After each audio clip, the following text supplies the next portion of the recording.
তারপরে সেটাই বিবাহে জীবন সঙ্গী পর্যবেসিত হয়েছে। আর থিয়েটারে যেটা আগে জিজ্ঞেস করছেন যে আমি কোনটা ভালোবাসি, আমি কবিতা পড়তে ভালোবাসি, গানটা ৭৭ সালে গিয়েছিলাম, ওই যে ৭৭-এর শেষ থেকে শুরু করেছিলাম। ৭৮ সালে কানপুরের মঞ্চে ওই কনকনে ঠান্ডায় অভিনয়, তারপরে এলাহাবাদে। তো অস্বীকার করে লাভ নেই, বেশ ভয়ই ছিল।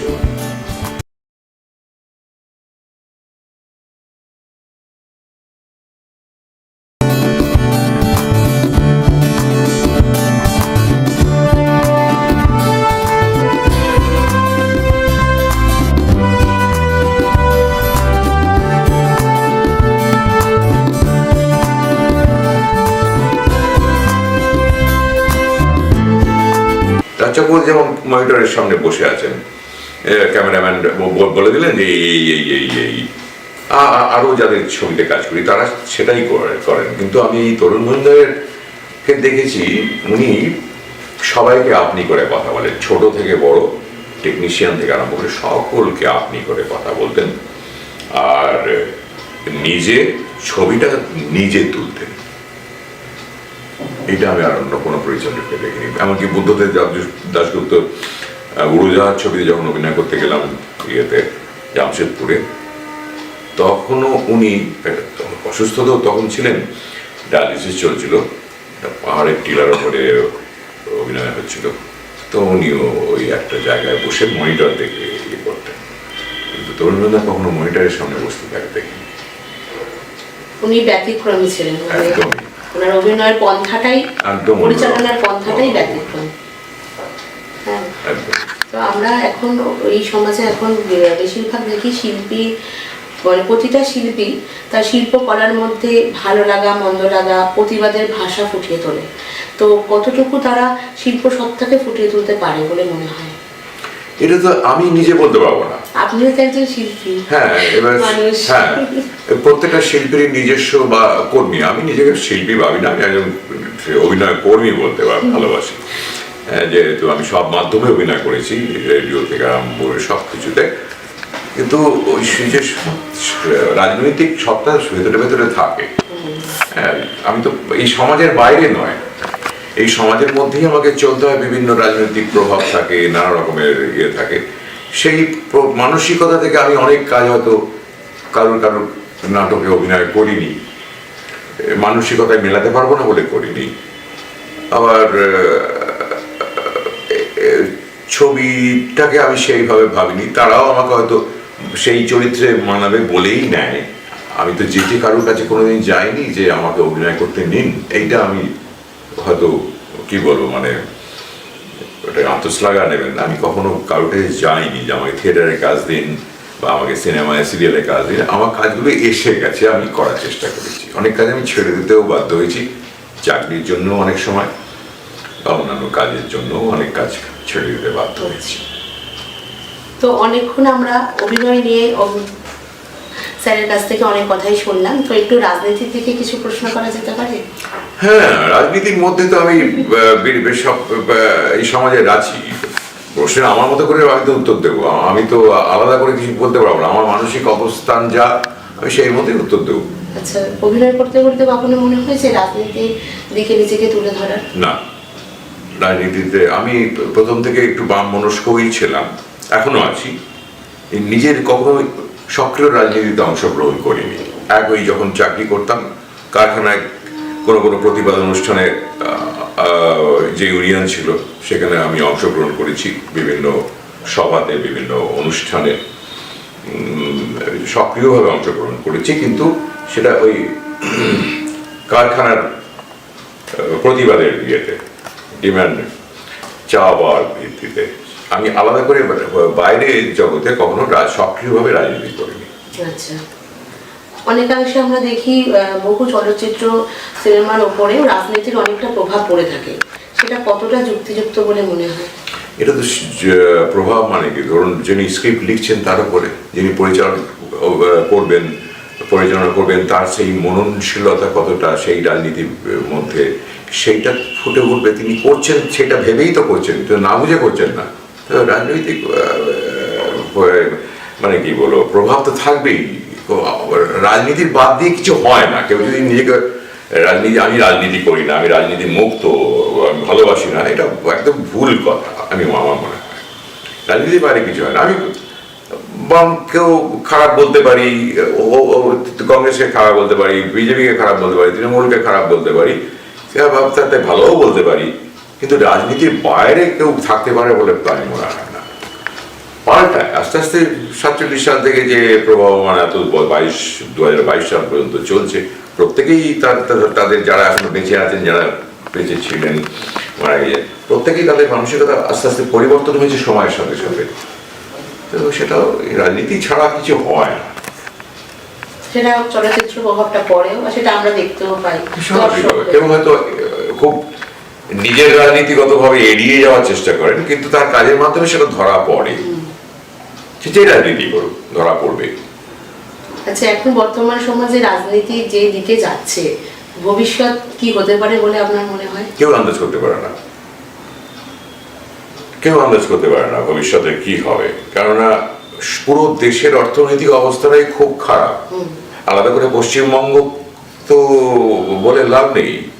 এখন সবকিছু একটা সামাল দিয়ে করার চেষ্টা চলছে। যারা ক্ষমতায় রয়েছে তারা নিজের ক্ষমতাটাকে ধরে রাখার জন্য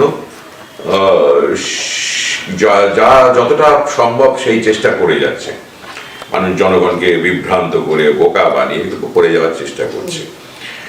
তো সেক্ষেত্রে যদিও কোনো উন্নতি দেখা যেত এতদিন ধরেও, তাহলে তো প্রায় 70% মানুষ দারিদ্র সীমার নিচে বসবাস করতো না। তো এইটা তো আমি 70%-এর নিচে তো কখনো নামতে দেখিনি। 142 কোটি মানুষ এখন আপাতত ভারতবর্ষে। তো তাদের উন্নতির জন্য কোথায় কি হয়েছে, তো চারিদিকে খবরের কাগজ খুললেই যে যারা ক্ষমতায় আছে তাদের সম্পত্তি বা একদম প্রচুর হারে বৃদ্ধি পাচ্ছে। বারবার তো তারা মাইনে পায়, আমিও তো একটা মাইনে পেতাম, আমার যা যতটুকু ইনকাম সেটাই ব্যাংকে যতটুকু জমাতে পেরেছি। তো তাদের তো সেই হিসাবহীন সমস্ত কিছু বেড়ে যাচ্ছে। তো এইটা তো বেশি দিন চলতে পারে না। সেটা তারা যদি এগুলো করে থাকে তাহলে সেটা সমাজের পক্ষে ক্ষতিকারক, সমাজের মানুষের সেটা এফেক্ট করবে। এর সাথে রাজ্যেরও ক্ষতি হবে, রাজ্যের মানুষের ক্ষতি হবে, এটা বলতে পারি।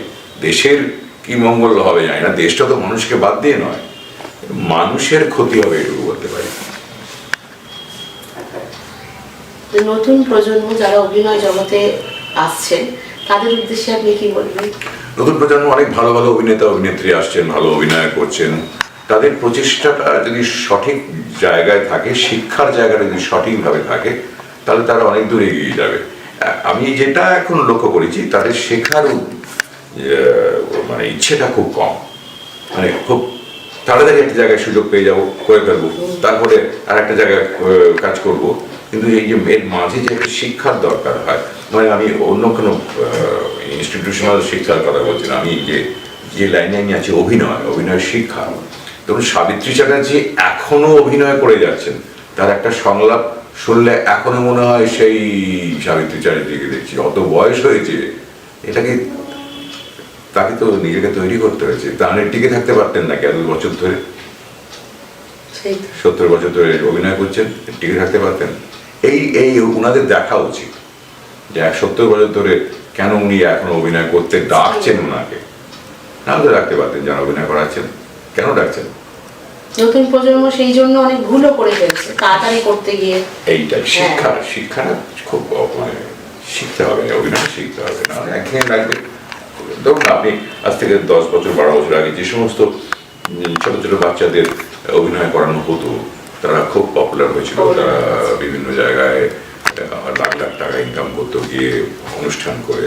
তাদেরকে এখন আর খুঁজে পাওয়া যায় না, খুব কম তাদেরকে খুঁজে পাওয়া যায় না। কিন্তু যারা প্রকৃত ভালো অভিনেতা তারা এখনো খুব ভালো অভিনয় করে যাচ্ছে। তারা সেই নিষ্ঠাটা আছে বলে এটা করতে হবে। নিষ্ঠা থাকলে একটা জায়গায় পৌঁছবে। হবি কি আপনার? কোনো হবি নেই, অভিনয়টাই কোনো হবি টবি কিছু নেই। এমনি কি খেতে পছন্দ করেন? খাওয়া আমি বেশিরভাগই ভাত খাই, রুটি ভাত না স্পেসিফিক কোনো খাবার না, ভাত না পেলে রুটি, যদি না পারে তাহলে রুটি খাই, কিন্তু 3 বেলা ভাত খাই আমি। ভাত, ডাল, আলু ভাজা, মাছ। আগে ছোটবেলায় মাংসের জন্য লালায়িত ছিলাম, এখন তো সব জায়গায় মাংস ইজিলি অ্যাভেলেবেল, আর মাংস খেতে ভালো লাগে না। এখন হচ্ছে একটু ছোট মাছ, ভাত, ডাল, এটাই, আলু ভাজা। আর আপনি তো প্রচন্ড ব্যস্ততম মানুষ, এর মধ্যে অভিনয়ের ফাঁকে কোথাও ঘুরতে বলতে আমার এই স্ত্রী যেহেতু অনেক দূরে পিংলা থানা কলেজে চাকরি করেন, সময়ের অভাব হয়। আমার ছেলে ডাক্তার এখন শিলচর মেডিকেল কলেজে রয়েছে, ও এমএস করছে। ওই যাওয়া বলতে ওই ছেলের কাছে মাঝে 22 সাল থেকে 2-3 বার গিয়েছি। এই বেড়ানো কোনো জায়গায় খুব কম। তখন ওর মেডিকেল কলেজে পড়াশোনা ছিল MBBS পাস করা পর্যন্ত। আর্থিক অনটনও তখন ছিল কিছুটা, এই ফ্ল্যাট বানানোর সময় তাই গেছে, যে খুব একটা যে দুজনে খুব ঘুরে বেরিয়ে আনন্দ করেছি 3 জনে, তাও খুব হয়নি। এটা মানে একদিক থেকে বঞ্চিতই সবাই ছিল আর কি। আমিও তাই, পরিবারও তাই, ছেলেও তাই। ওই আমার নাটকের সূত্রে, অভিনয় সূত্রে বিভিন্ন জায়গায় যাওয়া, সেটা যে ঘুরতে যাওয়া বলবো না তো, সেটা কাজ করতে যাওয়া। আপনি যে এত গান ভালোবাসেন, গান করেন নিজের মনের মধ্যে গুনগুনিয়ে, তো কোনোদিনও গানটাকে নিয়ে কিছু ভাবিনি, কারণ আমি গানটা তো আমি শিখিনি। আমার দিদি গান করতেন বাড়িতে, ওগুলো গান করতো। তারপরে দিদি বিয়ে হয়ে যাওয়ার পরে হারমোনিয়াম তাদের বাড়িতে ছিল, সেইটা বাজাবার চেষ্টা করতাম। সারেগামা আমি জানতাম না, কিন্তু আমি গান বাজাতে পারতাম সুরে, শুনে দেখে আমি হারমোনিয়ামে তুলতে পারতাম, তালটা জ্ঞানটা ছিল, হয়ে গিয়েছিল আর কি। অনেক সময় তবলাও বাজিয়েছি, করিনি কি, অনেক কিছু করেছি। যাই হোক, তো একটা সময় ওই তখন না পাড়ায় পাড়ায় বিভিন্ন ফাংশন হতো। আমি যেহেতু কবিতা বলতাম, গান করতাম, আমাকে ওই কবিতার গান বলতে হতো, গান করতে হতো। তা একটা সময় মনে হলো নিজেকে খুব লজ্জা করছে গান গাওয়াটা। একটা মাস্টারমশাইকে ধরলাম, আমাকে সারেগামাটা শেখাবেন। আমি কিন্তু উনি ওনার কাছে গেলাম, তো উনি শুধু গান শেখানোটাই ওনার পেশা, খুব ভালো মানুষ। উনি আমাকে সারেগামাটা শিখিয়েছিলেন। সেইখান থেকে আমি মানে স্বরগীতান দেখে আমি রবীন্দ্রনাথের গান হারমোনিয়ামে তুলতে পারি, বা ঠিক সুরে গাইতে পারি। আগে যেমন বেসুরও গাইতাম, এখন ঠিক সুরে গাইতে পারি। এই আমার গান চর্চা। আর থিয়েটারের জন্য করতে হয় যে গলাটা রাখার জন্য একটু চর্চা করা। এই উনি কোনোদিনও এরকম ভাবে ভাবেননি যে গানটাকেও পাশাপাশি রেখে যদি এগোনো যেত? ভাবিনি। আমার তো অসাধারণ গলা তো আপনার। সে তো ছোটবেলা থেকে শুনে আসছি, গলা অসাধারণ। সবারই গলাই যে যার মতন, ভালো খারাপ। রবি ঘোষের গলা কি বলুন তো, অত বড় অভিনয়, এই গলা দিয়ে অভিনয় হয় তা তো নয়। রাবেন্দ্রিক একটা ব্যাপার আছে না, শুধু রাবেন্দ্রিক হলে তো হবে না, সমস্তটা নিয়েই জগৎ। শুধু রবীন্দ্রনাথের গান আপনি সারাদিন শুনলে ভালো লাগবে না, তার পাশাপাশি যদি আধুনিক বা গান, নজরুল গীতি বা নানা অতুল প্রসাদ, দ্বিজেন্দ্র গীতি যদি না, বাংলা যেহেতু আপনি বাঙালি, এইসব গান যদি না শুনেন, আধুনিক বাংলা গান যা চিরাচরিত হয়ে এসছে, এগুলো কানে ঢোকানো উচিত। আচ্ছা, অভিনয় জগতে থাকাকালীন আপনারা কোন কোন সঙ্গীত শিল্পীর সাথে দেখা হয়েছে?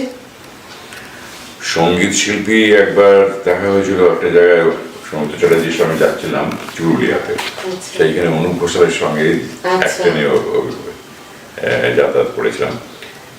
উনি ওখানে নজরুলের 100 বছর পর পূর্তি উপলক্ষে গান গাইতে যাচ্ছিলেন। সমুদ্র চ্যাটার্জি কথা হয়েছিল, মানে নিজের মনের ভাব ব্যক্ত করতে পেরেছিলেন?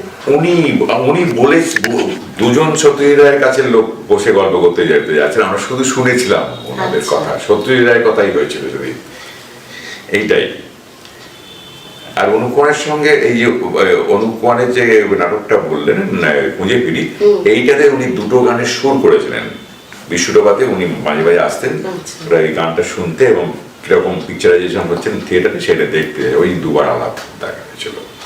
আর সেরকম কোনো ব্যক্তি ভালো, মানে তখন তো আমরা ছোটবেলাতে যে সমস্ত ধরুন হেমন্ত, মান্না, শ্যামল মিত্র, এসব তো পাড়ায় পাড়ায় তখন ফাংশন হতো, ওই রাত্রি জেগে দেখতে যেতাম। 1 টাকা 2 টাকার টিকিট কেটে কাছাকাছি যাওয়ার কোনো সুযোগ ঘটেনি। আমি ভালো অভিনেতার কাছাকাছি আসতে পেরেছি, কিন্তু ওই গায়ক গায়িকাদের কাছাকাছি আসতে পারিনি, আমার সুযোগ। দর্শকদের উদ্দেশ্যে আপনি কি বলতে চাইছেন? দর্শকদের উদ্দেশ্য কি, আমি আমি যে কাজটা করি, থিয়েটার, সিনেমা, অভিনয় করি, আপনাদের উদ্দেশ্যে বলবো আপনারা থিয়েটার দেখুন, ভালো সিনেমা দেখুন। থিয়েটার দেখলে আমরা উপকৃত হব, আমাদের দর্শক সংখ্যা বাড়বে। আপনারা যে আনন্দ যেটাই পাবেন সেই আনন্দটা করুন, কোনো কিছু কাউকে জোর করে চাপিয়ে দেবেন না যে এটা দেখতেই হবে ওটা দেখতেই হবে। আপনার ভালো লাগা অন্যের ভালো লাগার সঙ্গে কখনোই মিলবে না। আপনি যেটা পছন্দ করেন সেটা কখনোই আপনার বাড়ির লোকেদের কাছেও চাপিয়ে দেবেন না, তাদের স্বাধীনতা দেওয়া উচিত, তারা যেটা করবে। আলাদা করে প্রত্যেকটা মানুষের মতামত আলাদা, চিন্তা ভাবনা আলাদা, সে একটা সমাজ পাল্টাতে পাল্টাতে বড় হয়, তো সবারই জীবনটাই আলাদা আলাদা রকম হবে, একরকম হবে না। সবাইকে একরকম ভাবা উচিত নয়, একরকম মনে করা উচিত নয়। এত ধর্ম, এত বিদ্বেষ, যদি ধর্মের সব কাজ হতো, আমি ঈশ্বর বিশ্বাসী নই, ধর্মে যদি কাজ হতো তাহলে এত যুগ যুগ ধরে এত অত্যাচার চলতো না মানুষের প্রতি। মানুষ কিন্তু মানুষ আছে বলেই, প্রত্যেকের পাশে আছে বলেই এখনো কৃষক ধান ফলায়, শস্য তৈরি করে, আমরা খেতে পাই। পৃথিবীর বেশিরভাগ মানুষ, পৃথিবী বলবো না, আমাদের ভারতবর্ষের বেশিরভাগ মানুষ খেতে পায় না বলে আমি এখন একটু খেতে পাই। যদি সব মানুষ খেতে পারতো, আমি এই ইনকাম করে 60 টাকা কিলো চাল কিনে খাচ্ছি, কিন্তু তখন আমাকে হয়তো 500 টাকা কিলো চালে কিনে খেতে হতো। কিন্তু আমি চাইবো সব মানুষ আনন্দ থাকুক, সব মানুষ খেতে পাক, এই ব্যবস্থাটা করার জন্যই আমরা ভোট বাক্সে ভোট দিই, কিন্তু আদৌ তাতে হয় না। এটাই আমি মানুষের কাছে বলবো।